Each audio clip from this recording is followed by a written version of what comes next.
On l'écoute. Il y a eu un coup d'État au Mali, coup d'État militaire qui n'aurait jamais dû être toléré. Jamais. Il fallait condamner beaucoup plus franchement ce qui se passait. Et on a bien vu l'influence russe. Parce que ce qui se passe là, au Mali, ce sont les Russes, les services russes, qui ont d'abord déstabilisé et qui ont promis au Mali une sécurité qu'ils ne leur aient pas donnée. Si le Mali devenait un État djihadiste, c'est la France, dans ce cas-là, qui risque de voir le Mali comme une base arrière. C'est pas simplement la France, d'ailleurs. C'est pas simplement la France. C'est l'ensemble d'abord du continent africain, parce qu'il y a tout le Sahel, Niger, Burkina Faso, etc. Sénégal. Et puis c'est l'Europe. Et les Russes, de ce point de vue, sont tout à fait désireux de déstabiliser pas simplement le Mali, mais la France. J'ai cru que c'était une blague ou une comédie.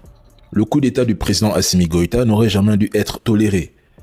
Parce qu'ils ont toléré tous les coups d'État au Mali ou en Afrique qui servaient leurs intérêts. C'est tout.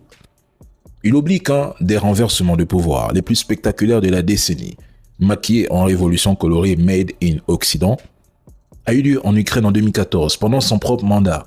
Et la France l'a reconnu immédiatement comme légitime, car ce coup d'État servait leurs intérêts au détriment de ceux des Russes. Il oublie que ce qui arrive aujourd'hui au Mali, au Sahel, n'est rien d'autre que la suite logique du chaos semé en Libye par la France, les États-Unis et autres. Personne ne peut l'oublier.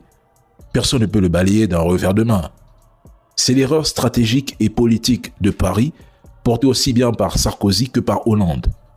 En détruisant l'État libyen sans apporter de solution, ils ont ouvert un corridor où les groupes armés ont pu se structurer, se réarmer et se répandre dans tout le Sahel grâce à eux. Dire que la Russie déstabilise le Mali et l'Ukraine en laissant croire qu'elle est la seule puissance étrangère impliquée est tout simplement amusant. La France, par ses interventions militaires, ses ingérences politiques, son système de la France-Afrique, ses OPEX et son influence économique, a joué un rôle réel dans l'instabilité du Mali et plus largement de la région, souvent au détriment des intérêts des populations locales. Il oublie que les terreaux circulaient librement à Bamako, à Kati, hissaient leurs drapeaux sans être inquiétés, organisaient des défilés et chantaient leurs hymnes, construisaient même des biens à leur nom devant le peuple et entraient dans la capitale comme bon leur semblait. J'avais pas les négociations, mais les attaches prises avec des figures de l'opposition, qu'elles soient locales, toujours au Mali, ou en exil, de un, de deux, qu'elles soient islamistes ou pas. C'est ça qui est important. Ils savent qu'ils ne peuvent pas rentrer à Bamako, drapeau noir au vent, etc. Et que par ailleurs, même s'ils y arrivent, ça va faire un contre-choc et la junte aura un soutien régional, etc. Mais s'ils arrivent à capitaliser sur le mécontentement des oppositions qui se multiplient et se cumulent contre la junte, là, ils pourraient arriver à quelque chose qui est tout à fait de l'ordre du faisable. L'enjeu aujourd'hui, comme je disais, c'était de trouver un terrain d'entente entre ces oppositions et le GNIL. Donc l'un dans l'autre, l'un va diluer l'autre. Mais ça reste encore, c'est pas une science exacte. Mais s'il y a une coalition qui se forme autour du GNIL avec d'autres opposants, imaginons avec des officiers de l'armée d'active malienne, je pense que les Russes n'iront pas au coup de feu. Les terreaux savent très bien qu'ils ne peuvent pas prendre la capitale militairement.